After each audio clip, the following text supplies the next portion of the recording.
ఇది పొద్దున్నే 9 అవుతుంది టైము. ఈరోజు మా వాడు స్కూల్‌కి వెళ్ళలేదు. ఎందుకంటే స్కూల్ లేదంట. మాకు నిన్న మెసేజ్ వచ్చింది. సో, అలానే పొద్దున్నే స్నానం చేపిచ్చి వాళ్ళకి టిఫిన్ పెడుతున్నా. వాడు మా చిన్నోడైతే ఏడుస్తుండు. ఇంటికాడ ఉంటే ఇదే బాధ నాకు. దోశ వచ్చేసి బయట నుంచి తీసుకొచ్చినాం. ఇంట్లో ఏం చేయలేదు ఈరోజు. సో, మా పిల్లలనైతే వాళ్ళకి పెట్టిస్తే వాళ్ళే తింటారు. నేను అలానే అలవాటు చేసుకున్నా. ప్రతిసారి నేనే తినిపియాలంటే నాకు కుదరదు ఇద్దరితోటి.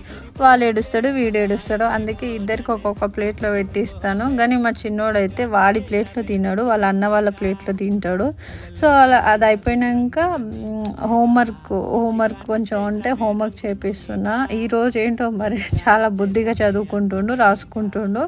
రోజు అయితే సతాయిస్తాడు, ఒక గంట రాయి రాయి అని బతిమలాడితే. ఈరోజు కొంచెం మూడ్ బాగున్నట్టుంది, రాసుకుంటుండు. సో, సబ్స్క్రైబ్ చేసుకోండి.